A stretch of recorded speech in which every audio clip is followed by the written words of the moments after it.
충청, 전북, 경북이 50에서 최고 250mm, 전남과 경남은 10에서 60mm입니다. KBS 라디오 저녁종합뉴스 아나운서 김윤지, 남현종이었습니다.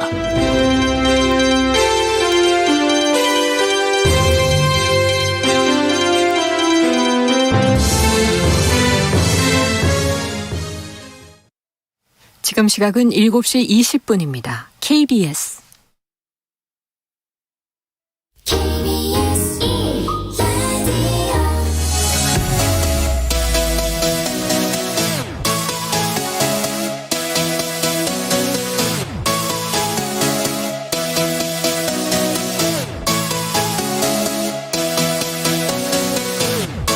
KBS 열린 토론.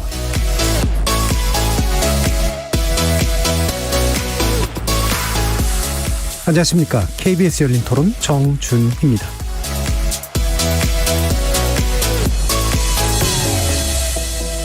KBS 열린 토론, 오늘은 정치의 재구성으로 여러분을 만납니다.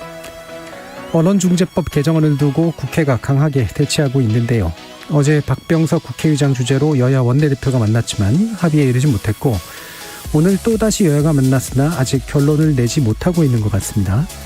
언론중재법으로 여야 대치가 장기화되면서 부동산 특이 의혹 속에서 밝힌 윤희숙 의원의 사퇴안 또한 공중에 뜬 상태가 돼버렸는데요. 일부에서는 언론중재법 개정안 처리를 둘러싼 국회 내 갈등과 이로 인해 멈춰버린 현안 문제 짚어보도록 하겠습니다. 2부에서는 본격적으로 시작된 여야 경선전에 주목해 볼 텐데요.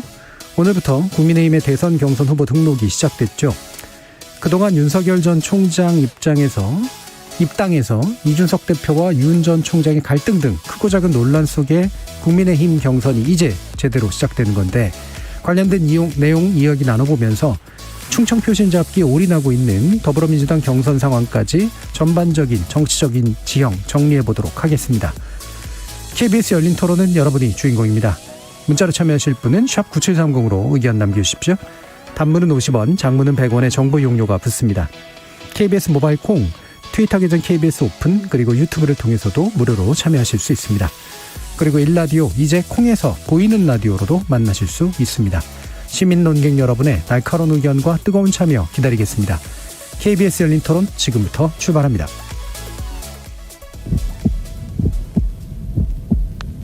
살아있습니다. 토론이 살아있습니다.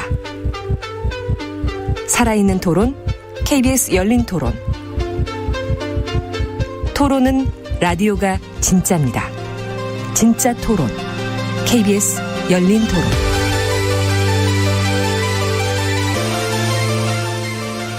정치를 보는 색다른 시선, 정치의 재구성, 함께해 주실 네 분의 논객 소개하겠습니다. 먼저 국민의힘 원주갑 당협위원장이시죠. 박정하 전 청와대 대변인 나오셨습니다. 네, 안녕하세요. 박정하입니다.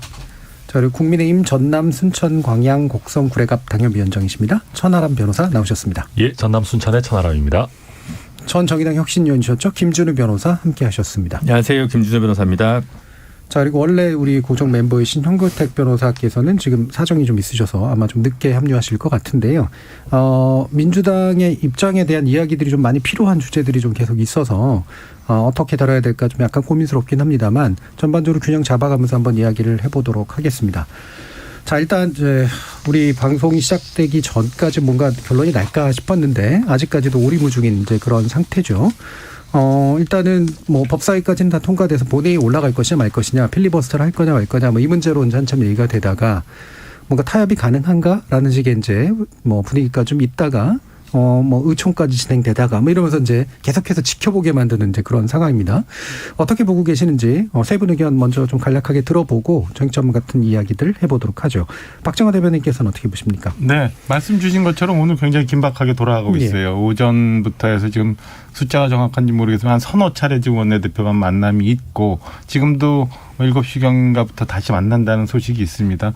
그리고 의원들한테는 뭐 대기하라고 했고, 그래서 언제 어떻게 결론이 날지 모르는데 공교롭게 오늘 저녁에 양당 대표의 토론도 있습니다만 네. 이마저도 성사될지 안 될지도 불투명한 상황이에요. 그런데 외부적인 시각에서 전체적으로 보면 민주당이 법사위 처리까지는 초고속 강행 가던 분위기가 어제 오늘 뭐 이러면서 다소 숨고르기에 들어간 것 아닌가. 이는 민주당을 제외한 나머지 정당이 다 반대를 하고 있고, 그다음에 뭐 시민단체, 언론단체 등등 반대 여론이 애초에 생각했던 것보다 굉장히 많이 있기 때문에 속도 조절 내지는 여론전에 민주당이 좀 들어가 있는 것 아닌가라는 생각이 듭니다. 여기에 이제 사실 확인은 안 됩니다만 청와대도 일부 속도 조절 요청을 했다. 그리고 오늘 아침 일부 조간신문에는 심지어 뭐 대통령의 거부권 얘기까지 나오는 이런 상황으로 전개되고 있어서 뭐 지금 한 치 앞을 내다볼 수 없는 상황으로 전개되고 있는 것 같습니다. 예, 김준우 변호사님. 일단 송영길 대표가 오늘 이제 민변민원연의 오전 간담회가 있었고 정의당 원내대표 배진교 의원이랑 만남을 했고 그리고 민주당 원로인 문희상, 김원기, 임채정, 유인태 전 의원이랑 또 만났단 말이죠. 그러면 쓴소리를 제법 할 것이 분명한 이들과 만남을 했다는 건 나름대로 숨고르기 내지는 수정을 위한 좀 필요성을 송영길 대표가 좀 직감하고 그렇게 움직인 게 아닌가 싶은데요. 문제는 민주당이 법사위 안에서 다소 수정이 된 안을 제시를 했을 것이고 근데 그와 관련해서 국민의힘이 뭐 어떠한 것도 받을 수 없다라고 나올 건지 아니면 그 협상 과정과 내용에 대해서는 현재 알려져 있지 않기 때문에 예단하기는 어렵지만 어쨌든 법사위 안 그대로 강행하는 모양새는 아닐 것 같다라는 생각이 좀 많이 듭니다. 예, 천하람 변호사님. 네, 맞습니다. 일단 사실 송영길 대표 이후에 그 4.7 재보궐에서 표출된 그 민주당의 독선 내지 입법 폭주 그 프레임에서 벗어나려고 노력을 나름대로 많이 했습니다. 예를 들어서 상임위원장도 7자리 정도는 다시 야당에 돌려주겠다라고 얘기를 했고 조금 더 협치를 하는 느낌으로 가겠다라고 했었는데 결국 그 과정에서 법사위원장을 야당에 다시 돌려주는 것과 관련해서 민주당의 그 강선 지지층들의 불만이 많았고 그래서 결과적으로는 언론개혁 이 부분을 좀 빨리 밀어붙여야겠다라고 생각을 했던 것 같아요. 근데 그 과정에서 지금 민주당 안에서도 생각보다 많은 좀 우려들이 나오고 있거든요. 특히 그 민주당 당내 반응도 당내 반응이지만 통상적으로 민주당의 우호적이었던 시민단체들이나 뭐 민변 같은 뭐 이렇게 전문가 단체들도 다 지금 우려를 표시하고 있는 상황이고 송영길 대표가 그래서 오늘 하루 종일 그런 분들을 아까 김준호 변호사님 말씀대로 만났지 않습니까?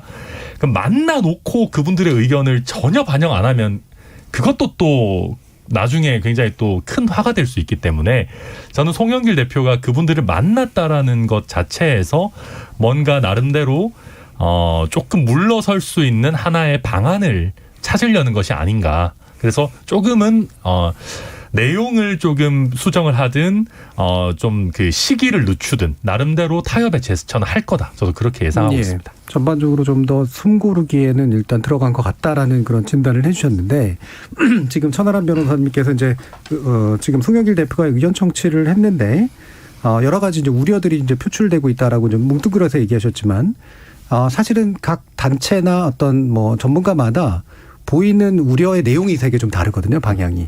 그래서 그걸 좀 갈라서 좀 얘기를 해줄 필요가 있는데 마침 또 민변하고도 연관이 있으시니까 김준우 변호사님께서 이런 우려의 어떤 방향성에 대해서 좀 얘기를 좀 해주시죠. 이제 징벌적 손해배상이 이제 3배수 내지 5배수까지 나온 입법 법안이 이제 우리나라에 10몇 개가 있습니다. 20개 가까이가 있습니다. 그러니까 징벌적 손해배상 자체가 예외적인 입법 사례는 아니고 이제 차츰 도입 확대되고 있는 상황이라서 민변이나 민원연에서 비판적으로 보는 것은 징벌적 손해배상 도입 자체는 아니고요. 그 과정에서 그 증거 입증과 관련된 편제라고 할까요? 그러니까 고의 중과실 추정 규정을 이제 유형화시켜서 넣어놨는데 그 부분과 관련해서 민주당에 대해서 많은 비판이 있었습니다.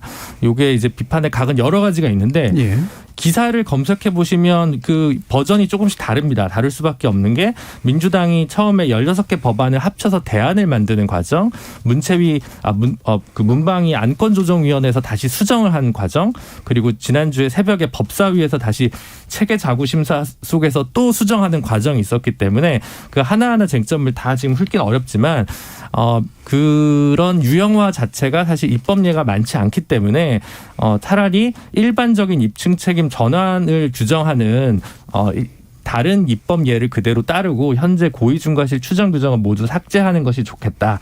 요게 지금 민변이나 민원연 같은 데 좀 입장이고요. 제일 먼저 쟁점이 되는 것이고, 근데 아예 반대를 하시는 분들은 이 징벌적 손해배상을 언론 부분에 적용하는 자체에 대해서 부당하다라고 또 비판하시는 분들이 있어서 그 비판의 결이 좀 다르다고 할 수 있습니다. 나머지 쟁점도 있지만 이 부분이 아마 제일 먼저 제 1번 쟁점이라고 할 수 있을 것 같습니다. 예. 그래서 이제 그 쟁점을 보면 이거는 이제 절대로 도입해서는 안 되는 그런 법률이다라고 보시는 쪽, 그래서 반대하는 쪽도 있고, 지금 현재 도입하려고 하는 것은 애초에 취지를 못 살린다라고 생각해서 현재가 부족하다라고 얘기하시는 쪽도 있는 거잖아요. 그게 부족하다라고 얘기하기보다는 이제 정밀하지 않다라고 얘기를 하는 게 조금 정확한 것 같습니다. 그러니까 그 지금 현재 입법이 될 경우랑 그냥 일반적인 입증책임 전환 법리에 따른 입법을 할 경우에 비교를 해보면 어떤 경우는 더 세질 수도 있고 어떤 경우는 더 약해질 수도 있어서 일률적으로 더 세게 개혁한다 안 한다라고 프레임을 잡기는 조금 애매한 부분이 있는 것 같은데, 이제 뭐 김용민 의원 같은 경우는 정치인이다 보니까 민원연에서는 더 센 그걸 원한다 이제 이런 식으로 워딩이 좀 나왔는데, 제가 볼 땐 아주 정밀한 표현은 좀 아닌 것 같다는 생각이 들고요. 이제 또 그 민주당 스스로도 인정할 수밖에 없는 부분이 처음에 안이 조금 조악한 부분이 좀 있었습니다. 그러니까 오히려 역설적으로 이번 사태를 겪으면서 법사위의 체계 자구심 사건이 기본적으로 좀 필요하구나라는 어떤 간접적인 증거가 좀 된 부분이 좀 분명히 있었거든요. 그러니까 안이 좀 수기되지 못하다 보니까, 그래서 지금 이제 이런 시민단체, 그러니까 조금 다른 결로 비판하고 있는 입장에서 보면 더 세게 하라라고 하는 표현은 좀 적절치 않다. 이렇게만 좀 정리드릴 수 있을 것 같습니다. 예, 뭐 김영민 의원은 이제 그 우려를 세게 하라는 거로 받아들였지만 사실 그건 아니다. 정밀하지 않다로 이제 얘기된다라는 건데, 사실 입증 그 책임에 관련된 것도 얘기를 해 들어가면 사실 좀 또 복잡한 면이 좀 있어서요. 일단은 좀 접도록 하고, 그러면 지금 이제 국민의힘 쪽에서 반대하시는 그런 분위기는 굉장히 세거든요. 예. 근데 이게 전면적으로 도입해서는 안 된다. 그러니까 따라서 타협의 여지는 없다. 이런 쪽인지, 아니면은 일부는 수용할 만하고 일부는 수용할 수 없다라는 쪽인지에 대해서 좀 더 명확하게 해주실 필요가 있을 것 같거든요. 일단 천호람 변호사님 어떤 입장이세요? 아마 주류적인 의견은 굳이 지금 시점에서 언론에 대해서 징벌적 손해배상을 도입해야 되느냐, 그러니까 징벌적 손해배상 자체에 대해서 반대하는 게 좀 주류적인 의견인 것 같고요. 예. 근데 이제 그 근거들로 이게 뭐 조금 디테일하고 그런 부분들이 있습니다만은, 저희가 징벌적 손해배상이라고 하면 예컨대 우리 환경 문제나 이런 것들처럼 피해가 너무 다수에게 얕게 이렇게 흩뿌려져 있어서 한 명 한 명 이걸 소송을 제기하도록 하면 사실상 아무런 실익이 없게 되는 그런 문제들이거나, 아니면 그 어떤 불법 행위를 통해서 가해자가 얻는 이익이 너무나 큰데 거기에 대해서 형사처벌을 하지 못하는 그런 뭐 애매한 회색지대에 있는 경우에 형사처벌을 대신해서 뭔가 민사상 뭐 벌금에 비슷한 징벌을 가야 된다, 이런 뭐 어떤 유형들로 쭉 나눠지는데, 그러니까 징벌적 손해배상을 도입해야 된다는 논리에서. 근데 우리나라는 일단 첫 번째 부분에서 언론에 의해서 피해를 입는 사람은 사실은 피해를 입는 주체가 명확하죠. 그리고 요즘 예전에는 뭐 그 손해배상이 뭐 500만 원 정도밖에 안 된다 하지만 요즘은 훨씬 그거보다 높게 선고되는 경우들도 있거든요.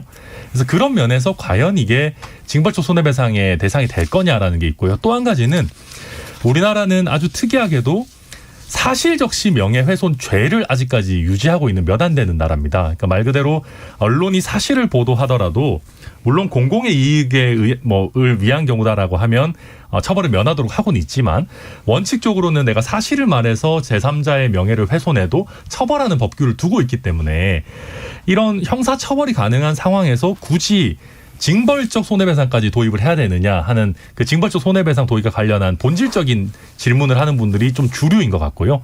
그 외에도 이제 뭐 김준우 변호사님 말씀하신 것처럼 뭐 중과실 추정 이게 좀 너무 이상하지 않냐, 한 번도 못 보던 입법례다라는 얘기를 하시는 분들, 그리고 또 이번에 기사 열람 차단 청구라는 것도 만들어놨어요, 포털에다가. 그러면 지금 앞으로 여러 가지 정치적인 빅 이벤트들이 있는데 이런 상황에서 어떤 전략적인 봉쇄 소송, 막 소송을 남발하고 또 포털에 대해서 기사 열람 차단 청구를 하고 이런 부분들에 대해서 아무래도 아직까지는 살아있는 권력인 여권의 눈치를 언론과 포털이 더 많이 보지 않겠느냐 이런 우려를 하는 부분들. 그러니까 크게 봐서 징벌적 손해배상 자체가 맞지 않다 하는 분들도 있고 지금 타이밍이 틀렸다 하는 분들도 있고 세부적으로 내용을 손봐야 하는 분들도 있어서 예. 여러 갈래로 국민의힘에서도 내용이 나오고 있습니다. 예. 박정아 대변인도 더 덧붙이신 말씀 천 있으시죠? 변호사님 쭉 말씀 주셨는데 사실은 이게 지금 현재 쭉 앞서서 이제 김준일 변호사님도 말씀 주시고 그랬는데 고의 중과실이라는 거를 입증하기도 굉장히 어렵고, 그러니까 법 자체도 좀 내용이 애매하고, 그리고 결과적으로 가면은 허위 왜곡 보도 뭐 등등에 대한 실효성이나 자의적 해석으로 인해서 굉장히 언론에 현재 기존에 있었던 언론에 불편한 점이 있고, 그 다음에 원래 본 법 취지였던 가짜 뉴스 근절 뭐 이런 면에 있어서는 많은 분들이 얘기했던 것처럼 진짜 가짜 뉴스가 많이 유통 생산되고 있는 유튜브 같은 데는 건들지도 못하고, 그리고 시기적으로도 굳이 지금 왜 이걸 해야 되는지 불분명하고, 그다음에 사회적 합의도 아직 다 이루어지지 않았고, 왜 이 법을 지금 이렇게 무리하게 강행해서 하는지 국민의힘 내부적으로는 사실은 잘 이해를 못하는 부분이에요. 그래서 저는 뭐 전하면 법리적으로 여러 가지 말씀 주셨는데 저희 당 내부적으로는 결국에는 이게 뭐 대통령의 퇴임 후 안전장치 아니냐까지도 얘기가 나올 정도로 굳이 왜 지금 해야 되는지를 전혀 국민의힘으로서는 납득할 수 없는 법 진행이다라는 생각입니다. 그래서 저희 당은 이게 뭐 자꾸 수정이나 아니면 일부 의견을 뭐 야당 의견을 반영을 해서 정리가 되는 게 아니라 이건 자체적으로 시도를 해서는 안 되는 법이고, 향후 이런 법이 필요하다면 아까 말씀드린 것처럼 가짜뉴스를 애초에 근절할 수 있는 것처럼 다른 법안까지도 다 만져서 정말 언론 개혁을 할 수 있는 그런 법을 만들어야지 지금 이런 식으로 진행해서는 안 된다는 게 내부적인 입장입니다. 예. 자, 국민의힘 의견 자세히 좀 들어봤고요. 다시 이제 김준우 변호사님께 일단 넘기겠습니다. 이게 사실 지금 법무부가 이 정부 들어가지고 일반적인 징벌적 손해배상 규정을 상행위에 대해서만 적용하는 법안을 마련해 놓고 지금 발의는 못하고 있는 상황이고요. 민주당 같은 경우는 오기영 의원 안이랑 이제 박주민 의원 안이 일반적 징벌적 손해배상 안을 이제 새로 규정을 하는 법안이 이제 발의가 된 상황입니다. 그러니까 언론뿐만 아니라 사실은 위자료가 그동안 좀 적었던 부분에 이제 전방위적으로 좀 필요한 거 아니냐라는 의견들은 사실 국민적으로 좀 많이 있어왔던 것도 사실입니다. 그걸 부인할 수는 없는데 그 부분을 법원이 위자료 인정에 소극적이었기 때문에 입법을 통해서라도 이걸 좀 해결해야겠다라는 문제의식이 있는 분들이 계신 거고요.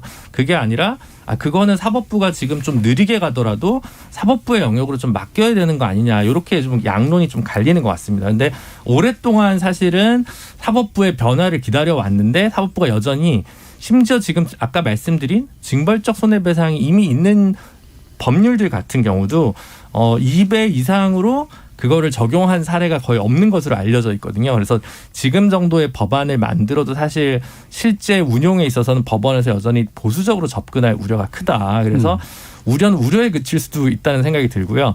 무리하게 고의중과실 추정 규정을 집어넣으려고 했던 이유도 아마도 이런 경우라도 제발 징벌적 손해배상을 좀 적용해달라는 어떤 가이드라인을 민주당에서는 좀 만들고 싶었던 것 같은데 그게 좀 너무 연결지 못하다 보니까 문제가 많이 발생했던 것 같습니다. 그래서 지금 사실적시 명예훼손 처벌 규정을 없애야 된다는 천하람 변호사님 말씀에 저는 100분 동의하지만, 그리고 같이 가지 않는 것도 문제라고 생각하지만 사실 이건 정확히 얘기하면 허위사실 적시에 관한 명예훼손에 따른 징벌적 손해배상인 것이고요. 첫 번째 그거고, 두 번째는 만약 제가 말씀드린 대로 입증책임 전환을 일반 법리로 가져가면 소송을 제기하는 자가 기본적으로 이 기사가 허위임을 일단 증명을 해야 됩니다.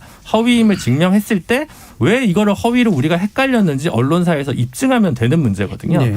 그러면 현실에서 보면 관계자가 흘리는 글을 받아쓰기 하지 않고 관계자가 정식 보도자료가 나온 글이 아닌 그 내용을 가지고 반대편에게 그러니까 이해관계자에게 반대편의 그 반론을 취재하는 그 취재까지만 사실 하면 대부분 이 법에서는 빠져나갈 거거든요. 그러니까 조금 손쉬운 그 속보 경쟁에서 좀 벗어나고 정론 직필에 좀 다가갈 수 있는 긍정적인 측면도 저는 분명히 있다고 생각합니다. 예.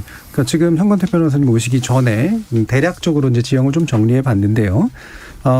지금 이제 천하람 변호사님이나 박정하 대변인님 같은 경우에는 국민의힘 입장은 뭐 여러 가지 결이 있긴 하지만 근본적으로 이 시기에 왜 이런 법을 도입해야 되는지에 대해서 반대하는 입장이기 때문에 사실 타협의 여지가 굉장히 적은 상태인 것 같습니다. 그런데 이제 지금 이제 그 민변이라든가 뭐 민원연이라든가 뭐 이런 또 반대 일부 이제 우려하지만 의견을 내는 쪽 입장에서는 기본 취지는 동의하는데 몇 가지 좀 조악한 그 어떤 측면들이 있으니까 이거는 수정하는 방식으로 가는 게 옳겠다라는 그런 의견도 있는 상태거든요. 여기서 지금 민주당은 어떤 입장에서 이제 이거를 추진하고 있다라고 말씀해 주실지 한번 들어보도록 하죠. 일단은 왜 지금이냐 이랬는데 저는 아마 작년에 했어도 지금과 똑같을 것이다. 야당의 입장은 무조건 반대일 것이다라고 봐요. 왜 그러냐면 우리가 사실은 문재인 정부 들어와서 두 가지 세웠죠. 우리가 검찰개혁하고 언론개혁 얘기했는데 검찰개혁은 뭐 어느 정도 됐습니다만 언론개혁의 핵심적인 내용이 요거였어요. 사실은 징벌적 손해배상이었거든요. 계속 사실은 논의는 되어 왔습니다. 법안도 나왔었는데 지금 하는 거는 제가 보기에는 아마 이게 더 늦어지면 안 된다 이런 생각이 있는 것 같고요. 이거는 뭐 시기의 문제는 아니다. 제가 보기에 야당 입장에서는 뭐 무조건 반대를 할 것 같은데 저는 기본적으로 이 법의 취지는 저는 기본적으로 동의하는 입장이고요. 왜 그러냐면 뭐 누누이 말씀드린다만 우리나라 언론 자유는 굉장히 높은 편이지만 신뢰도는 굉장히 낮다. 우리가 대표적으로 기뭐뭐라고는 표현을 많이 쓰는 것처럼 뭐 그런 쓰는 이유가 있다고 봐요. 기본적으로 뭐 두 분 변호사님 계시지만 저도 뭐 언론 중재에 많이 가보고 재판도 해보는데요. 팩트체크라든지 아니면 상대방 반론을 실어주면 과실도 인정 거의 안 해줍니다. 왜냐하면 공적 영역이라고 보고 보도의 표현의 자유를 중시 여기거든요. 특히 정치인이나 공적 인물을 더 크게 보고. 그러니까 대부분 문제가 되는 경우가 상대방의 반론 보도를 안 실은 경우. 그리고 그게 허위인 게 명백한 경우 이런 경우예요. 그리고 굉장히 제목을 자극적으로 뽑는 경우라든지 그런 거기 때문에 사실은 이 법은 지금 중과실을 요구하고 있고 고의 중과실에 의한 허위 조작 보도거든요. 그러니까 일단 중과실은 뭐 아시겠지만 거의 고의에 준해서 보기 때문에 형사처벌이 되지 않는 한 인정될 여지가 없고 그다음에 허위는 사실이 아니라는 거고 조작은 또 고의성이 들어가는 거거든요. 그럼 거의 형사처벌 받을 정도 아니면 이 법 적용 안 됩니다. 그렇게 본다 그러면 뭐 이 법에 적용되는 경우 그렇게 예외적인 경우다. 아주 이례적인 경우이기 때문에 그걸 가지고 뭐 저는 뭐 언론의 재갈물리기다 이렇게 하는 건 좀 과한 비판이라고 보고 있습니다. 이렇게 해서 이제 각 당사자들의 이야기는 일단 한 번씩 들어봤고요. 저희 문자들이 좀 몇 가지가 들어와 있는데 뭐 이게 이제 완전히 여론 지형을 반영한다고까지 얘기할 수 있을지는 모르겠습니다만 대략적으로 이제 우세한 의견들을 위주로 좀 말씀을 드릴 텐데요. 전유성님은 언론중재법이 곧 가짜 허위뉴스 처벌법 아닌가요? 가짜뉴스 걸러내지 않는데 왜 이렇게 난리인 건지 모르겠습니다. 빨리 통과시키면 좋겠습니다라는 말씀 주셨고요. 0013님은 언론중재법 개정안 유관단체 또는 언론기관을 제외하고 일반 시민들은 찬성이 더 많을 거로 생각합니다라는 의견 주셨고 9329님은 제도를 아무리 잘 만들어도 이를 운영하는 사람들이 제대로 못하면 아무 의미가 없습니다. 법을 만들 때도 서로 조금 양보하고 이 기회에 언론인도 성찰할 기회가 되었으면 좋겠습니다라고 하는 그런 의견도 좀 주셨습니다. 자, 그러면 이게 이제 막판에 타협의 여지가 있는 거냐라고 물어보면 타협의 여지는 별로 없어 보이거든요.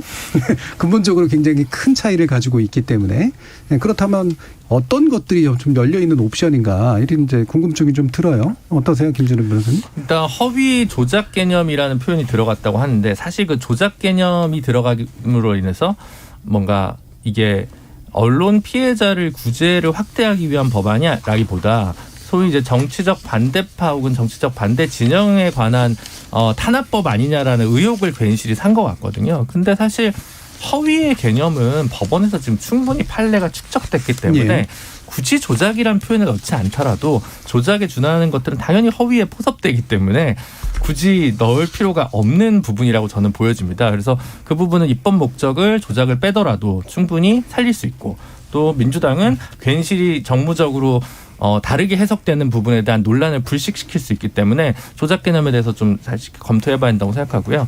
그리고 열람 차단 청구권 같은 경우는 결국은 이제 인터넷에서 의미가 더 크기 때문에 이전에 종이신문 시절보다는 이 인터넷 기사가 퍼지고 있는 과정에 대한 대응이 필요하다는 문제의식의 발로로 보이긴 하는데 종전에 법원이나 뭐 이렇게 법 등을 통해서 인정되던 기사 삭제 청구권이라든가 이런 부분이랑 사실 좀 겹치는 부분이 있어서 역시 좀 엄밀한 입법이라고 좀 보기 어려운 측면이 있습니다. 그래서 이거를 좀 정선을 해야 될 필요가 있어서 이 부분을 뭐 빼고 갈지 말 건지 거기에 대한 고민이 열려 있을 것 같고요. 그리고 이제 위자료 하한과 관련해서는 뭐 매출액에 비례해서 처음에 법안을 냈다가 그 부분 다 수정을 했습니다. 그래서 그 부분은 뭐 지금 크게 쟁점이 될 것 같지는 않고 아까 얘기했듯이 고의중과실 추정 규정을 다 빼고 일반적인 입증 책임 전환 법리로 갈 것인지 말 것인지 그 정도가 지금 고민인 것 같습니다. 근데 예. 덧붙여서 말씀 조금만 드리면 그 고의중과실 추정 규정이 처음에 6가지 안으로 나왔다 지금 3가지로 축소됐는데요. 예. 예전에 이거 그 전 버전들에 대한 날선 비판을 저도 마다하지 않는 쪽이었는데 지금 바뀐 거는 그래도 많이 좋아지긴 했습니다. 거의 많이 좋아지긴 해서 뭐 하긴 한데 그래도 지금 불필요한 오해를 너무 많이 살 거기 때문에 그냥 그 부분을 삭제하는 것이 정무적으로도 국민적으로도 좀 합리적인 선택이 아닐까라는 생각입니다. 예, 그러니까 조작 부분하고 그다음에 고의중과실 추정조하고 많이 나아지긴 했지만 굳이 이제 그걸 넣지 않아도 허위에 대한 어떤 포괄적인 판례나 이런 것들에 의해 가지고 충분히 추정이 가능하기 때문에 네. 그래서 굳이 이제 오해를 살 필요는 뭐가 있겠느냐라는 정도. 그러면 그게 이제 타협의 어떤 가능성이 있는 부분이라고 보시는데 사실 국민의힘 쪽은 타협을 안 하실 것 같거든요. 그래서 필리버스터를 하실 생각인 것 같고. 근데 뭐 필리버스터를 한다고 해서 뭐 꼭 타협을 안 한다는 것은 아니고요. 왜냐하면 네. 필리버스터라는 게 뭐 법안을 영원히 막을 수 있는 것은 아니니까요. 네. 저희가 많이 막아본다고 한들 사실 8월 31일 이후에는 회기 자체가 바뀌어버리기 네. 때문에 필리버스터로 막을 수 있는 거는 사실 하루 이틀 정도 수준일 걸로 보입니다. 물론 9월 국회에 상정이 된다라고 하면 그때부터 시작해서 필리버스터가 계속이 되겠지만 사실 민주당이 3분의 2의 동의를 얻어서 필리버스터를 중단시키는 것도 불가능한 상황이 아니고 애초에 필리버스터는 뭐 영원할 수가 없는 것이니까요. 제가 생각했을 때도 저희가 예를 들어서 합의를 한다, 타협을 한다라고 하면 방금 김준우 변호사님 말씀하셨던 것처럼 고의중과실 추정 규정을 삭제하는 정도, 네. 뭐 이런 것들이나 아니면 뭐 징벌적 손해배상의 뭐 5배 배상을 조금 낮추는 수준, 3배 정도로. 네, 3배 배상 정도로 낮추는 수준 이런 것들이 얘기로 할 수 있을 것 같아요. 그리고 네. 또 한 가지 중요한 쟁점은 지금 그 징벌적 손해배상의 대상을 포털도 해놨거든요. 그러니까 언론사뿐만 아니라 그걸 매개하는 자까지 들어가 있어서 포털까지 그 징벌적 손해배상의 대상이 되도록 하면 사실 그 대형 포털들이 법원에 가지 않더라도 굉장히 엄격한 자체적인 기준을 만들어 버릴 수 있어요. 그러니까 기사 자체를 잘 올려주지 않거나 조금만 문제 제기가 들어와도 기사를 내려버리는 그런 문제가 있을 수 있어서 그 포털이나 이런 부분들에 대한 적용을 어떻게 좀 더 정교하게 할지 이런 부분들을 가다듬으면서 뭐 조금 협상을 해볼 소지가 있지 않을까. 협상이 불가능하다고 얘기하기는 좀 어려울 것 같습니다. 예. 약간 갸웃하셔가지고 박재관 대변인. 예. 일단은 우리 천하람 변호사하고 김준호 변호사님 이제 법리적으로 많이 예. 설명을 좀 주셨는데 아까 말씀드린 것처럼 이 법이 왜 지금 필요한지에 대해서 전혀 아무리 설명을 들어도 납득할 수가 없어요. 그래서 만약에 타협의 여지가 있다면은 뭐 징벌적 손해배상 뭐 액수가 얼마나 되고 그다음에 이게 무슨 입증이 어떻게 되고 이런 게 중요한 게 아니라 언론에 기본적으로 갖고 있는 비판 견제 기능을 살리면서 문제가 되는 가짜 뉴스를 차단하고 가짜 뉴스를 만든 그 누군가는 다시는 그런 일을 못하도록 굉장히 징벌적으로 처벌을 해야 되는 그런 상황을 만들면 되지. 굳이 지금 뭐 기존의 언론에 대해서 검열의 오해도 받고 있는데 그런 것 못하고 유튜브 가짜뉴스 전혀 건들지도 못하고 그다음에 입증도 하기 어려운 그냥 논란만 계속 많은 이런 법을 왜 만들어야 되는 차분히 해서 그럼 아까 말씀드린 것처럼 그럼 방송법이나 언론법을 좀 조정을 해서 유튜브도 그 개념 안에 들어와서 그래서 90% 가까이 가짜뉴스 유통이 전 유튜브를 통해서 한다는데 그런 것도 견제를 하면서 그다음에 정말 피해를 받을 수 있는 사람들에 대해서 반대 대책. 오늘 아침 보니까 민주당이 외신 기자 간담회를 하면서 그 안에서 안티슬랩인가요? 뭐 우리랑 법 체계가 미국은 좀 다르니까 네.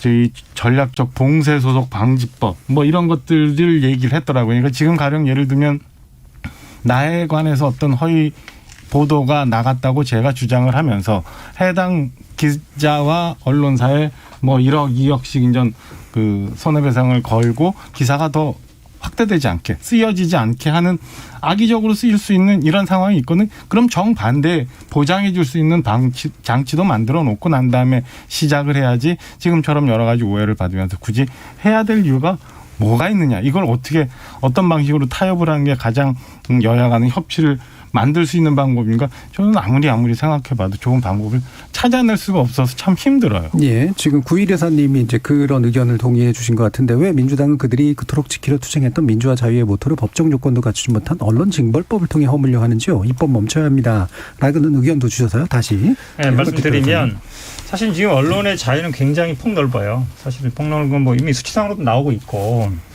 근데 현실의 또 법 체계에서는 사실 이제 중재위 갔다가 두 개잖아요. 정정보도 해달라. 그다음에 손해배상 해달라는데 중재위 가면 대부분 이제 정정보도는 아주 뭐 선심 쓰면서 해줄 것처럼 합니다. 근데 그냥 구석에 한 줄이어서 아무 효과가 없어요. 그럼 이제 그거를 못 받으리겠다. 나 손해배상 받아야겠다. 그런 사람들은 소송으로 갑니다. 소송으로 가면 정말 어렵게 뭐 입증해야 한 300에서 500 정도예요. 그러니까 네. 신문사, 언론사 입장에서는 전혀 신경 쓸 필요가 없어요. 언론 중재위가 손해배상하는 것에 대해서 거의 신경 안 씁니다. 그러다 보니까 나타나는 현상이 팩트 체크를 안 해요, 잘. 그리고 대부분 100개 쓰게 합니다. 그래도 면제되거든요. 그럼 그거는 하면 아니 저쪽에 썼으니까 우리도 썼다. 그럼 원래 쓰는 데 가면 아니 우리도 확인했다. 이거 하면 끝이거든요. 그러니까 그렇게 보면 언론의 자유는 굉장히 넓지만 그로 인한 피해를 구제받을 수 있는 방법은 거의 없다. 현행법상. 그리고 뭐 명예훼손 고소 많이 하지만 언론을 상대로 고소해서 유죄 처벌받는 경우 거의 없어요. 대부분 그래서 이제 민사로 가는 건데 민사도 배상 금액이 굉장히 적고 그조차도 거의 뭐 변호사 수임료밖에 안 되는 수준이기 때문에 사실상 언론 보도가 나가면 그걸로 끝이에요. 그거를 회복할 방법이 없어요. 그러다 보니까 긴장감도 떨어지고 또 언론에 대한 신뢰도 떨어지는 거거든요. 만약에 이런 지금 그거는 이제 현행법은 그냥 과실인 경우에요. 거의 그냥 과실, 허위 조작까지도 안 들어. 그냥 일반 민사에서 과실인 경우도 책임을 안 진단 말이죠. 근데 지금은 중과실 넣어놨죠.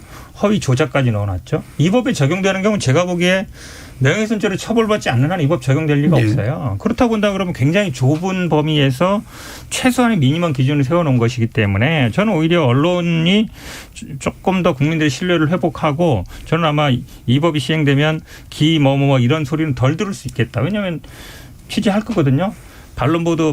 상대방 반론 들을 것이고 팩트 체크 할 거예요. 왜냐하면 그렇게 하라는 법이니까. 그래서 저는 오히려 언론의 신뢰도를 국민들한테 높일 수 있는 그런 법이다라고 보고 싶습니다. 예.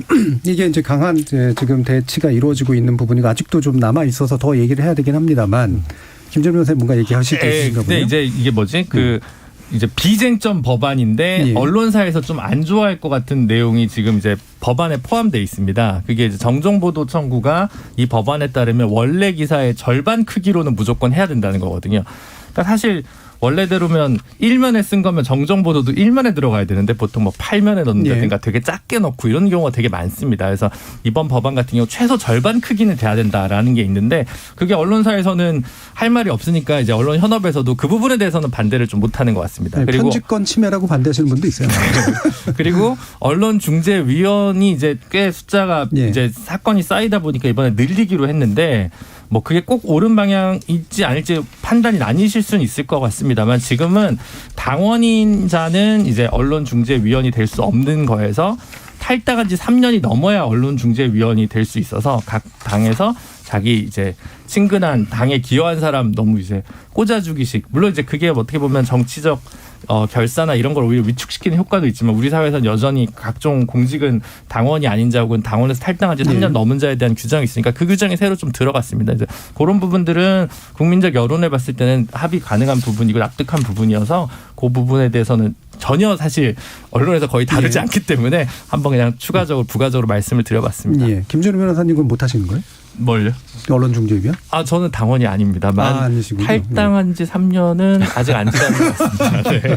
알겠습니다. 뭐 사실 방금 말씀하신 것처럼 사실 이렇게 가리워진 그런 이제 이야기들도 되게 많이 있어서 네, 하지만 이제 그 논쟁을 하는 게 목적은 아니기 때문에 지금 어떤 의견 차이가 있는지를 다시 한번 좀 살펴봤고요. 사실 일부가 많이 시간이 흘렀습니다만 함께 봐야 될 부분들 중에 하나가 유니스 구원 관련된 내용이었습니다. 이게 초기에는 이제 사퇴를 결정하고 나온 것에 대해서 꽤 호감을 보여주는 언론도 좀 많았었는데 지금 약간 분위기가 좀 바뀐 측면이 좀 있어요. 국민의힘 내부에서도 약간 당황스러운 면도 좀 있을 것 같은데 어떻습니까, 박정화 대변인? 어젠가요 어디 저기 여론조사 결과가 나온 것도 보니까 아주 막상막하인 것 같더라고요. 근데 저는 그 윤희숙 의원이 어쨌든 조사를 받고자 하고 그 정치적 결단에 의해서 본인이 의원직을 사퇴를 한다면 하나만 좀 걸리는 부분이 있어요. 과연 윤희숙 의원을 국회로 보내줬던 서초구 갑 유권자들은 어떻게 판단하는지 아직은 잘 모르겠고 객관적인 자료를 좀 못 봤습니다만 그 부분을 제외한다면 윤희숙 의원 본인 의사를 존중해 주는 게 맞지 않나라는 생각입니다. 그리고 민주당에서도 유권자의 의사를 통해서 뽑혔던 국회의원을 사퇴를 못하게 하는 그런 권한까지 국민들로부터 총선을 통해서 위임받았나는 생각도 들 정도로 왜 굳이 저걸 저렇게 안 하나라는 생각도 들어요. 그러니까 제가 볼 때는 국민의힘 지도부도 사실은 오늘 아침 조금 뭐 개인의 의견을 존중한다는 의사표시는 나왔습니다만은 태도도 조금 애매한 것 같고요. 그래서 저는 윤희숙 의원 개인의 의사를 존중해주고 그 조사 결과에 따라서 본인이 더 책임져야 될 부분이 있거나 아니면 그렇지 않으면 모든 의혹을 해소할 수 있거나 그런 식으로 해서 또 다른 본인이 뭐 얘기할 수 있는 기회를 만들어주는 게 맞지 지금처럼 본인은 사퇴한다고 하는데 그거를 어떤 연유인지 어떤 목적인지 모르겠습니다만은 본회의에 의해서 처리를 하지 않고 여간 합의를 안 해준다는 거는 저는 좀 이상하다, 납득하기 어렵다. 또 다른 이유가 있는 것 아닌가라는 생각이 듭니다. 국민의당 지도부라고 하셔서 안철수 대표가 듣고 계시다가 깜짝 놀랐을 것 같아요. 제가 얼른 수정을 했어요. 자, 근데 이게 참 묘한 상황이에요. 그러니까 일단은 본인은 사퇴하겠다고 하고 그다음에 그 국민의힘 지도부 같은 경우도 사퇴 의견을 존중한다고 하고 보통은 반대로 가잖아요. 쉴드를 친다거나 보통 이렇게 가는데 민주당 쪽에서 마치 막아놔서는 사퇴 못하게 하고 있는 그런 상황인 것처럼 이제 방금 말씀을 해주셨단 말이에요. 실제로 그렇습니까, 민주당이? 그런 분위기죠, 사실은. 왜냐하면 이제 처음 기자회견에서 뭐 사퇴하겠습니다 그럴 때는 아니 뭔 일 있나? 이 사퇴까지 할 일인가? 이런 분위기였잖아요. 이걸 뭐 동의해야 되나 말아야 되나 뭐 이런 얘기들이 있었는데 아니 두 번째 기자회견에서는 사실은 첫 번째 기자회견하고 완전히 반대된 내용이 그 다음에 뭐 아버지 뭐 어머니 뭐 경작인 진술로 다 나왔잖아요. 그러면 처음에 한 얘기 우리 아버지 농사 지으려고 여생 보내려고 산 거 아닙니다. 라고 먼저 나오고 죄송합니다. 제가 말을 뭐 잘못했다든지 아니면 잘못 알았습니다라고 나와야 되는데 그거는 그냥 뭐 부인하지 않습니다. 한 줄이고 한 95% 이상은 다 그거 비난했던 여당 뭐 국회의원 대선 후보 뭐 대변인 이런 사람들 신랄하게 비판했잖아요. 뭐 용어 자체도 저는 뭐 다시 언급하기 쉽지 않은 정도인데 굉장히 신랄한 용어들을 많이 쓰셨어요. 굉장히 또 감정적으로 대응하셨고.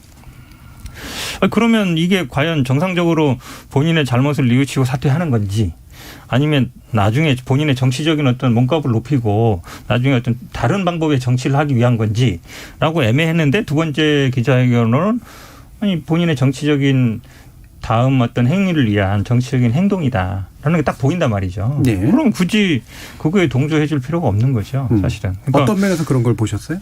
아니 일단은 두 번째 기자회견이 보면 정상적으로 저 같으면 예를 들어서 보통 정치인들을 예를 들어 사퇴하는 진정성 있는 분들이면 제가 해명이 잘못됐습니다.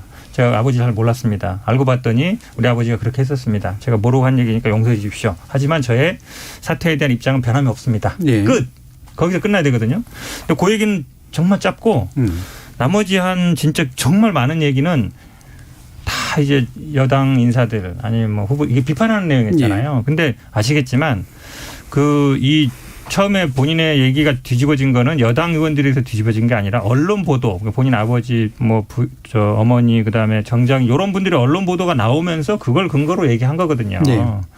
그렇게 본다 그러면 본인의 어쨌든 처음에 기자회견이 잘못된 건데 그러면 당연히 죄송합니다. 국민 여러분 제가 잘 모르고 얘기했습니다. 이렇게 나와야 되는데 사과하는 태도가 전혀 아니에요. 오히려 뭐 정치적인 공격을 하는 입장이라서 이분이 계속 이런 정치적인 스탠스를 갖고 가는데 거기에 민주당이 뭐 동의를 해줄 이유가 저는 없다고 봐요. 그러니까 사퇴의 변이 이제 내가 사과하는 의미로 사퇴하는 게 아니라 상대당을 공격하기 위한 방식으로 사퇴를 하는 기자회견을 하고 있다. 대선에 영향을 미치고 본인은 어쨌든 대선 역할을 하면서 민주당의 이 뭐 재집권을 막겠다 이런 목적을 분명히 드러낸 거예요. 왜냐하면 대선 후보를 마지막에 언급했거든요. 뭐 우두머리랑까지 얘기하면서 작당했다고 그러면서 그러면 당연히 정치 행위잖아요 이게. 단지 사퇴가 아니고. 천하람 변호사님. 정치인이 정치 행위를 하는 게 뭐가 나쁩니까? 그러니까 무슨 얘기냐면 모르겠어요. 우리 현근택 대변인님께서 찔리셔가지고 그런 부분만 많이 들으셨는지 모르겠는데 본인의 내용에 대한 해명들도 많이 내놨고요. 본인 스스로 공수처 조사뿐만 아니라 뭐 온갖 수사에 협조하겠다, 뭐 계좌라든지 뭐 그런 것도 다 공개하겠다. 공수처 수사 대상이 아니라는 건 뻔히 알지 않습니까? 아니 뭐 그렇다 하더라도 자기가 어떤 유의 조사라도 받겠다라는 그런 뭐 어떤 책임을 지겠다라는 자세인 거죠. 또 나아가서는 윤희숙 의원이 첫 번째 기자회견을 마치고 기자분들에게도 그랬어요.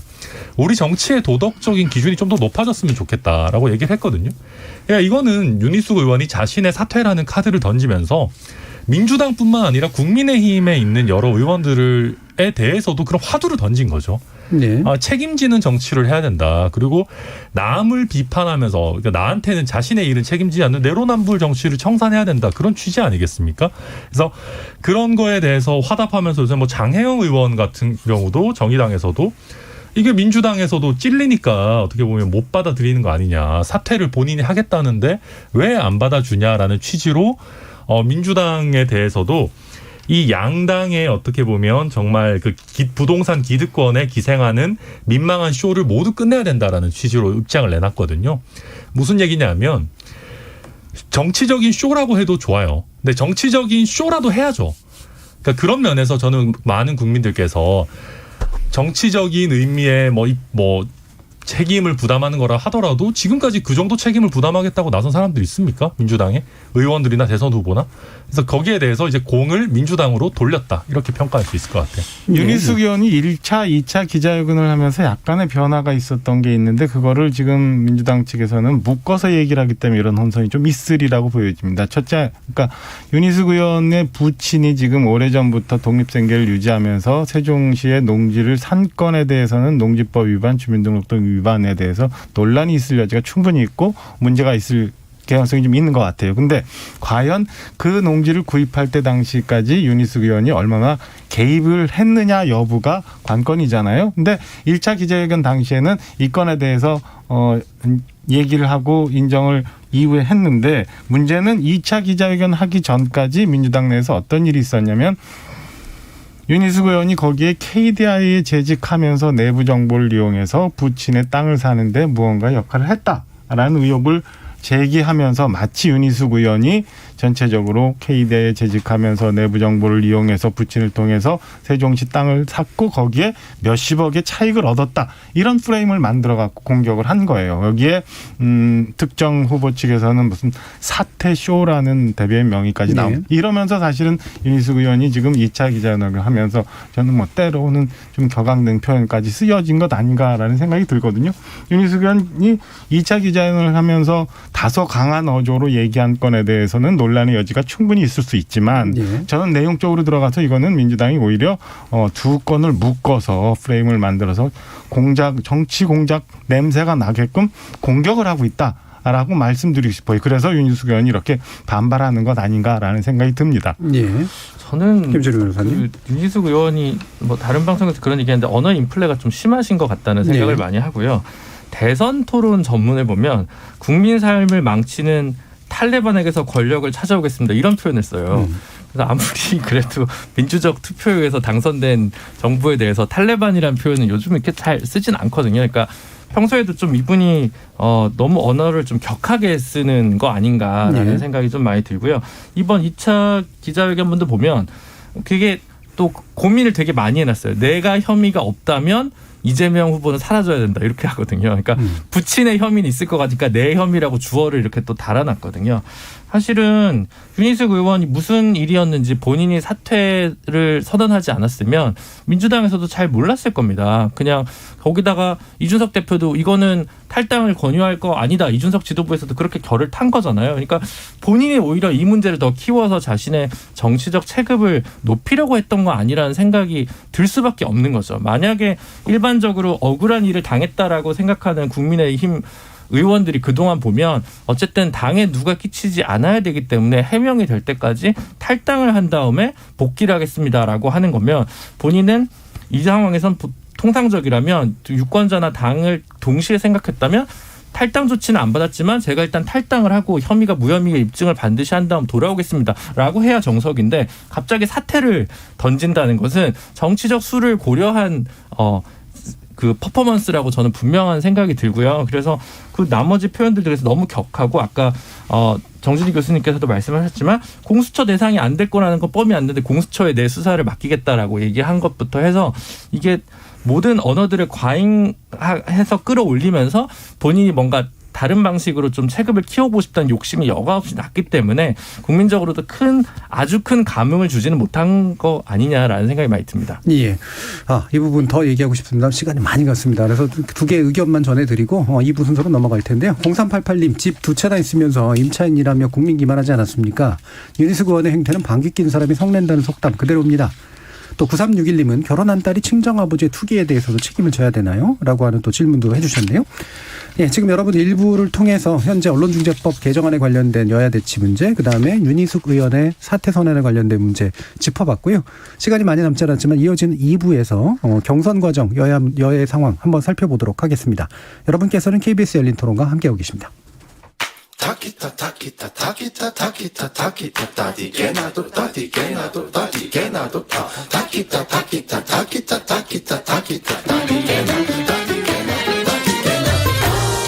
물음표가 느낌표로 바뀌는 순간 KBS 열린 토론.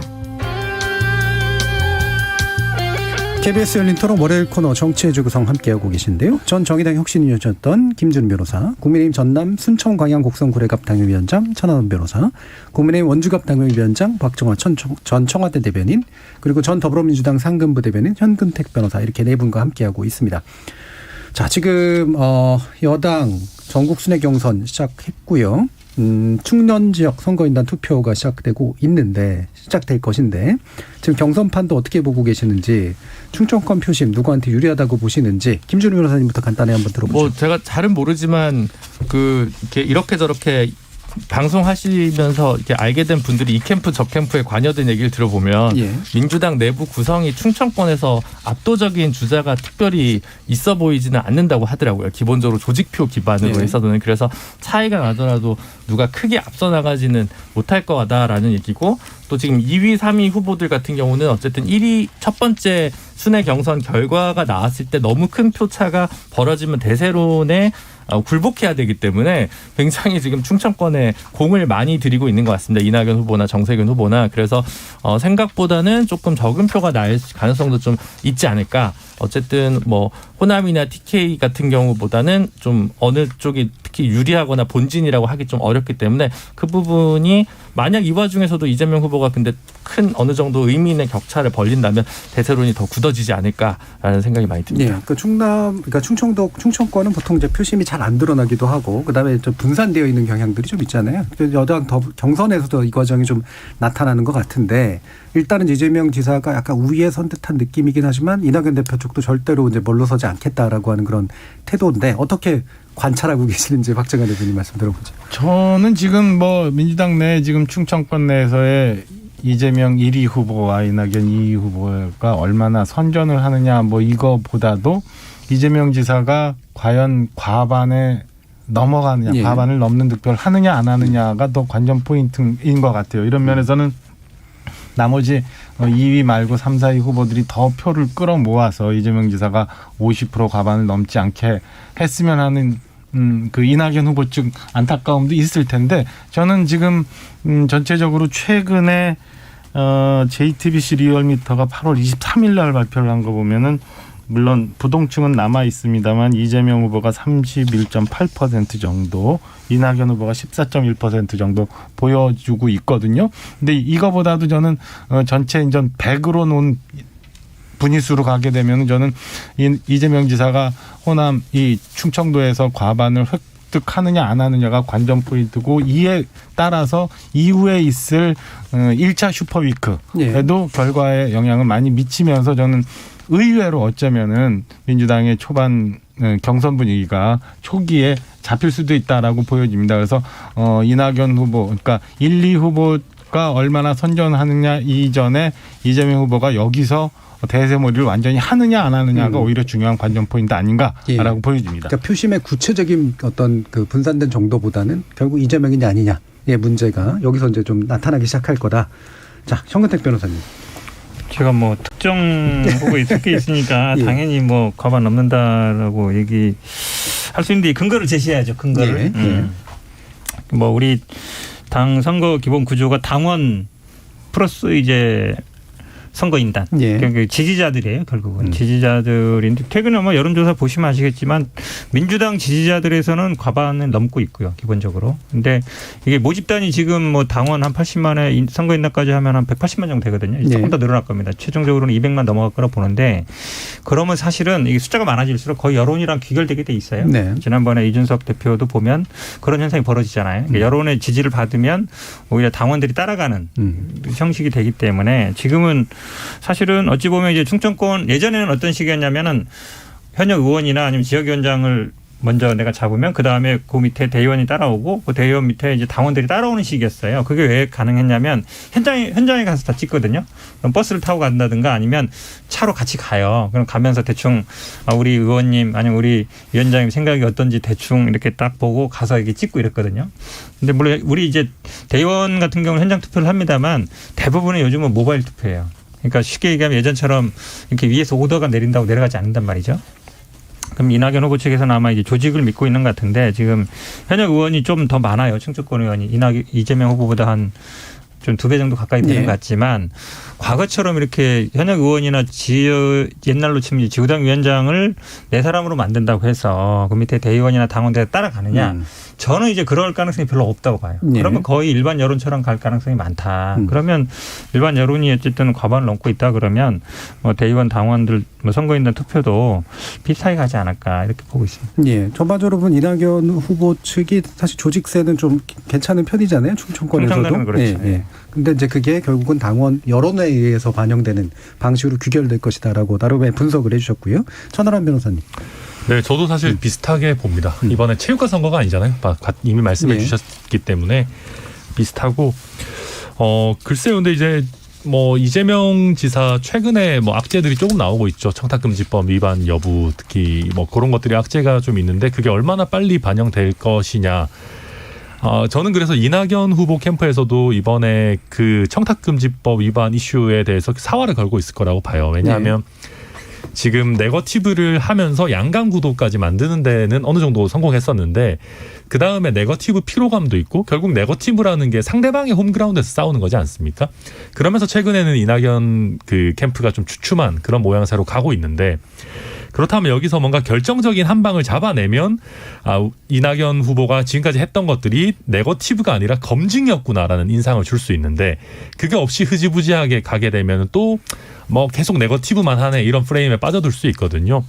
그런 면에서 저는 최근에 이재명 지사의 그 청탁금지법 위반에 대해서 여론이 어떻게 반응하는지를 좀 봐야 된다. 예. 그게 변수일 것 같고 나머지는 저도 아무리 조직이나 뭐 충청권 국회의원이 한 7분 정도 이낙연 후보 캠프에 계시고 뭐 김종민, 도정환 의원 이런 분들도 측면에서 지원하고 있다 뭐 이렇게 하더라도 이번 선거는 기본적으로는 조직보다는 바람이 우세한 선거이기 때문에 그런 큰 변수가 없다면 이재명 지사가 좀 더 유리할 거다. 저도 그렇게 보고 있습니다. 지금 인권위원회 이제 그 청문회는 대충 이제 타협 합의로 지금 이제 넘어갔죠. 네. 그래서 청탁금지법 물론 이제 이분들 여전히 불씨는 좀 남아 있긴 합니다만 또 관련해서 좀 아시는 내용이 좀 있을 것 같아요. 민법 쪽. 갑자기 나왔는데 그 지금 송두환 전 헌법재판관이 이제 국가인권위원장 후보로 지명이 됐는데 이재명 지사가 상고심 할 때 이제 그 변론을 했는데 수임료를 받지 않았기 때문에 그게 100만 원 이상 가치가 있어서 청탁금지법 위반이 아니냐 이제 이런 논란이 좀 되고 있는 상황인데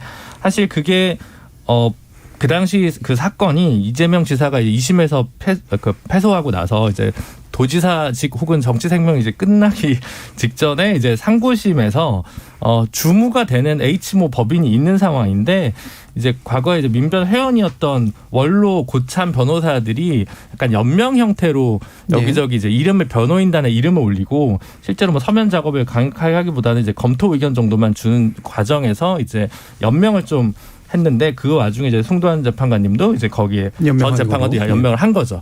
근데 어쨌든 일각에서 보기에는 전 헌법재판관이 상고심 사건을 수임하는데 그 가치가 몇백만 원은 넘지 않느냐. 그렇기 때문에 청탁금지법 위반이다라고 이제 봤던 것 같은데 뭔가 그게 청탁을 위한 사실 관련성이 있다기보다는 그때는 그냥 대법원에서 이재명 지사가 좀 이기기도 쉽지 않을 거다라는 관측도 상당히 있었단 말입니다. 그 상황에서 그냥 원래 몇십 년 동안 알던 사이에서의 연명 형태였기 때문에 이제 여야의 논란이 있었지만 큰 문제 없이 그냥 국회에서 합의 채택이 청문 보고서 합의 채택된 게 아닌가 싶습니다. 예. 인권위원장 그 청문 결과는 그렇지만 사실은 이낙연 후보 측에서 지금 이재명 지사한테 얘기하는 거는 그 당시 1, 2, 3심까지 가면서 재판이 굉장히 오랫동안 진행이 됐고 그다음에 전관 변호사 등 굉장히 그 대규모 변호인단을 꾸렸는데 2017년 이재명 지사가 신고한 재산과 2021년 재판이 끝나는 지점에서의 재산을 봤더니 오히려 1억 8천만이 늘었다.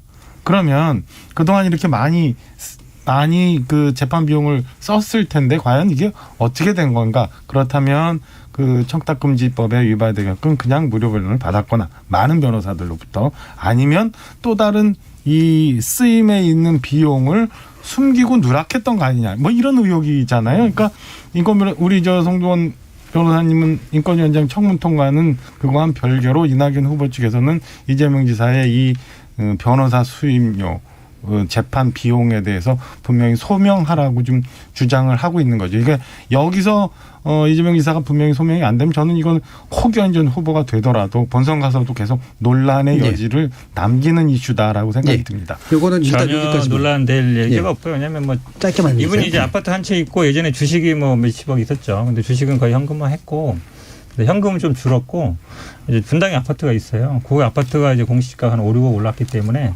그거가 반영된 거죠. 그러니까 현금은 줄었습니다, 오히려. 그러니까 지금 말씀처럼 뭐 1억 얼마 줄었다 그러면 오히려 줄은 거죠. 아파트 가격이 오른 거에 비하면. 그래서 근데 이제 문제를 예를 들어서 이 모든 변호사의 모든 수임료를 뭐 다 밝혀라. 그거는 제가 보기에 좀 안 맞아요. 기본 현행법에도 안 맞고. 왜냐하면 아까 지금 김준호 변호사가 얘기했지만 1심에서 무죄 받고 2심에서 유죄 받았어요. 굉장히 대법원에서 이거 그냥 유지되는 거 아니야. 대부분 그런 여론이었거든요. 그러다 보니까 이제 많은 사람들이 좀 도와줘야겠다 이런 생각을 했던 것이지. 예.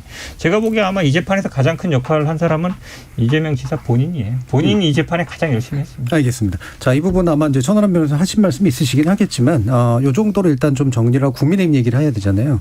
게다가 천하람 변호사님이 이제 좀 안타까워하는 상황이잖아요. 최재형 그 전 감사원장 후보의 지지율이 많이 안 오르고 있는 상태에서 윤석열 후보는 주춤하고 있고 홍준표 후보는 이제 올라가는 듯한 모습인데 홍준표 후보에 대한 선택은 다 역선택이다라는 이제 주장들이 좀 나오고 있는 상태에서 좀 혼란하실 것 같은데 말씀 좀 주시죠.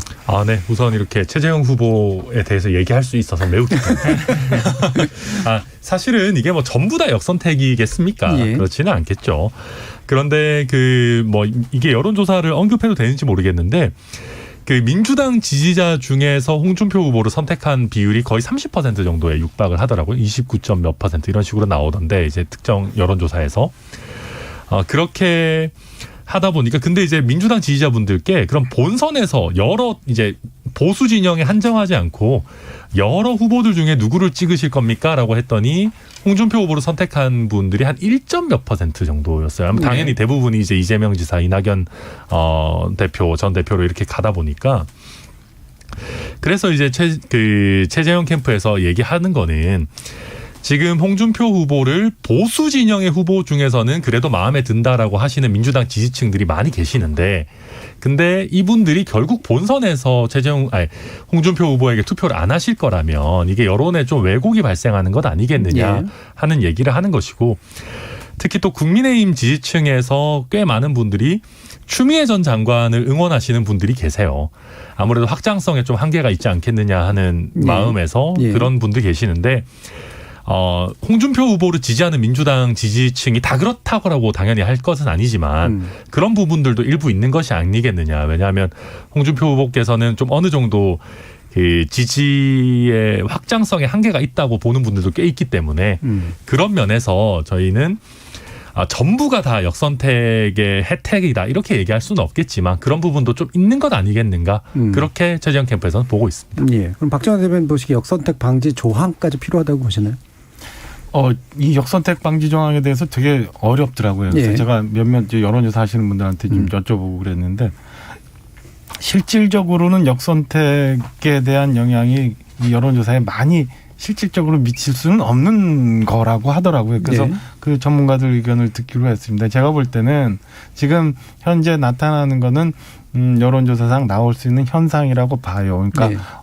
우연히 홍준표 대표가 특정 지역에서 많이 나올 수는 있지만 그거 자체도 현상이기 때문에 각 주자들은 어찌됐건 전 선관위가 어떻게 결정이라든 따라주는 게 맞고 역선택에 의해서 특정 주자가 유불리하다라고 선입견을 가질 필요는 없다라고 저는 개인적으로 정리를 했습니다. 저도 짧게만 부연하면 그 최재형 캠프에서 이렇게 뭐 이런저런 얘기를 하지만 최재형 후보 본인은 뭐 언론에 나갈 때든 뭐 공식 인터뷰에 응할 때든 항상 이거는 저희가 역선택에 관해서 의견을 낼 수는 있는 것이고 선관위에서 결정해 주시면 결정하는 대로 따르겠다라는 입장을 당연히 가지고 있습니다. 기술적으로 방지 조항 만들어도 잘 안 먹힐 가능성이 훨씬 높아요. 네, 역선택 방지 조항은 그 국회의원 선거 지역구나 시군구 단위에서의 군수나 뭐 단체장 선거, 기초자치단체 단체장 선거에서는 작은 표집단에서 500명, 1000명 샘플을 하다 보면 특정한 조직이 있으면 역선택을 충분히 할 수는 있지만 전국 단위 선거나 아니면 광역 단체장 선거 수준에서는 사실 역선택 방지 조항이 있으나 없으나 여론이나 지지층의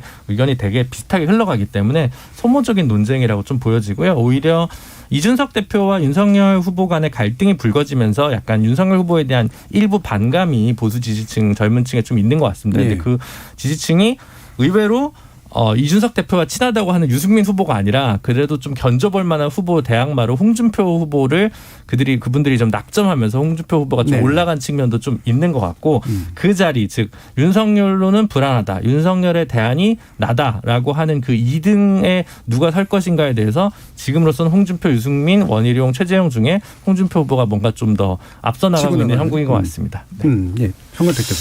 저도 뭐 이 역선택 부분을 자꾸 얘기하는 건 분은 약간 스스로 약간 불리하다. 아니 내가 좀 차등 못 들은 거 아니냐. 약간 이런 고백이라고 봐요. 왜냐하면 뭐 지난번 우리 이준석 대표 기억하시겠지만 룰은 당에서 정한다. 선수는 그냥 뛸 뿐이다.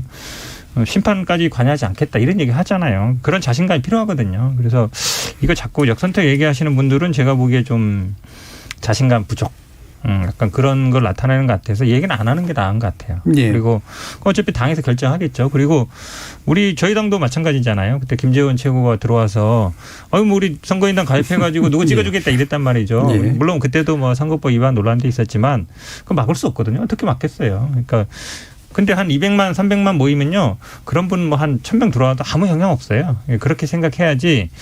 설령 역선택 한다 그러면 예를 들어 할 사람이면 민주당 지지자입니까? 이렇게 얘기하면 당연히 아니요로 그러죠. 국민의힘 지지자입니다 하고 하면 되잖아요. 그걸 어떻게 막을 거예요? 막을 수 없거든요. 그러니까 제가 보기엔 그런 거 신경 쓰지 말고 그냥 국민들이 지지를 받도록 하는 게 낫지. 이 룰 가지고 자꾸 얘기하면 약간 좀스러워요. 예. 이제 본격적으로 시작이 되면 어쨌든 이제 뭐 이른바 흥행이라고 표현하는 이제 관심을 끌만한 요소들이 이제 몇 가지는 부각이 돼야 될 텐데 지금까지는 사실은 민주당도 약간 이제 대립이 이제 주로 부각의 변수였었고 국민의힘도 그렇게가 될 가능성이 꽤 있는 것 같거든요. 어떻게 좀 보고 계시나요? 이게 원래 이게 뭐 경선을 경기라고 표현하기 굉장히 미안한 면도 있지만은 민주당 경선이 한때 흥행을 했던 게 이제 7월경에 예비 경선 끝나고 난 다음에 이재명 후보와 이낙연 후보가 막 접전을 이룬다라는, 그러니까 이낙연 후보가 급상승세를 탔다라는 얘기가 나오면서 사실은 흥행을 했었거든요.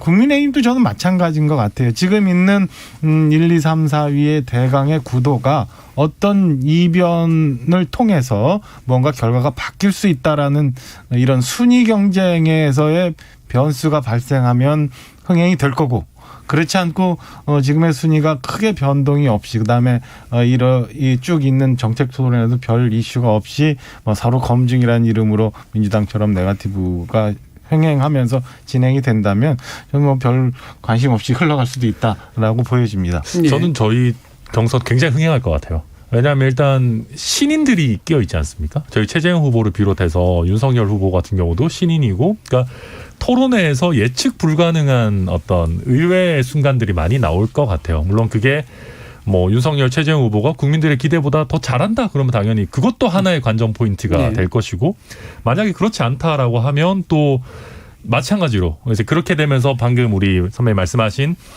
지지율의 변동으로 이어지게 되겠죠. 그래서 토론회와 어떤 정책 발표하면서 지지율이 제 생각에 굉장히 많이 요동치는 선거가 될 가능성이 꽤 높아 보여서 예.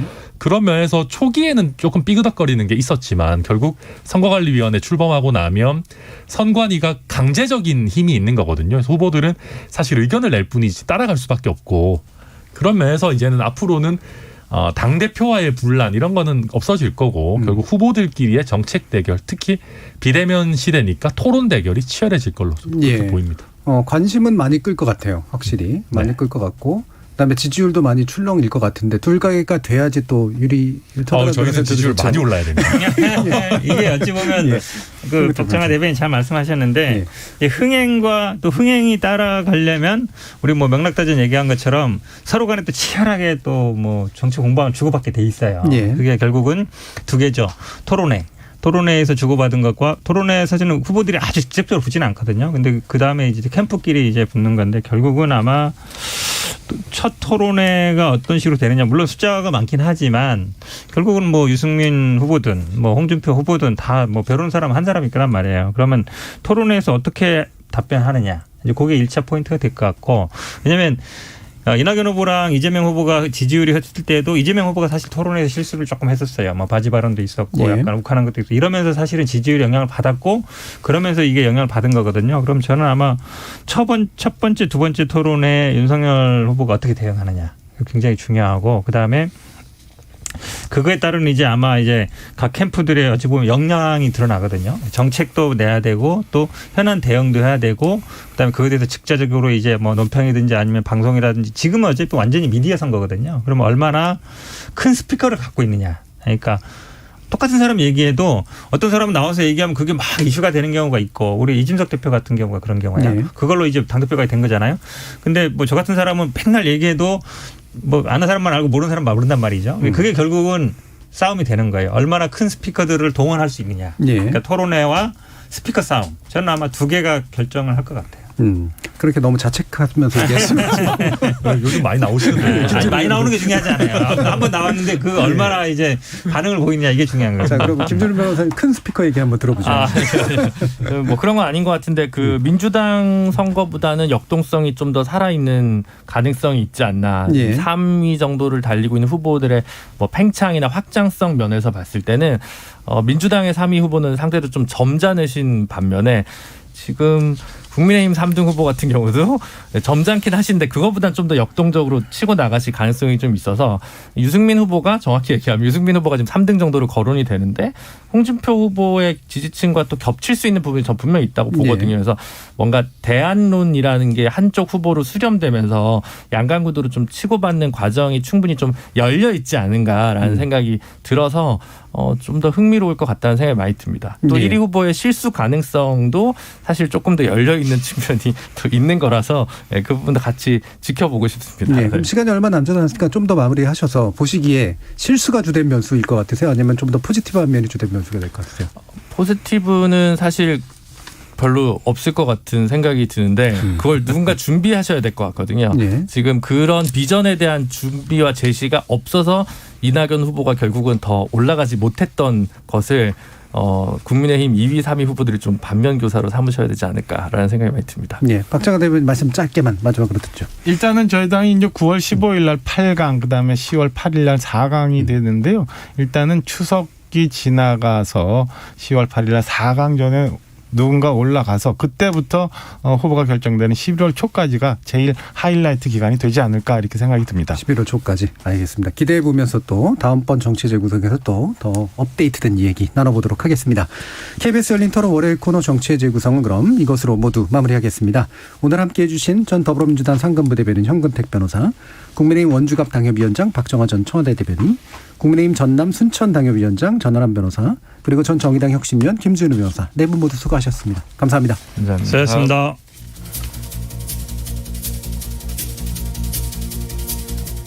정치는 흔히 협상의 기술이라고 하는데요. 근대 정치의 본질이 이념과 이해관계 사이의 차이와 갈등을 제도 안에서 표출시켜서 적절히 수렴하는 것에 있기 때문에 좋은 정치가는 바람직한 이념 외에도 탁월한 협상의 기술을 가져야 하는 건 맞아 보입니다. 하지만 드러나지 않은 곳에서의 협상은 권력자 간 야합인 경우가 많고 드러난 곳에서의 비타협적 투쟁은 선명함으로 비치곤 하기에 우리 공동체를 위해 바람직한 정치적 협상과 마주하기가 참 어렵죠. 차기 대선을 바라보는 우리들, 과연 어떤 굽히지 않을 원칙과 어떤 유연한 협상력을 기대하고 있는 걸까요? 저는 내일 저녁 7시 20분에 다시 찾아뵙겠습니다. 지금까지 KBS 열린 토론 정준이었습니다.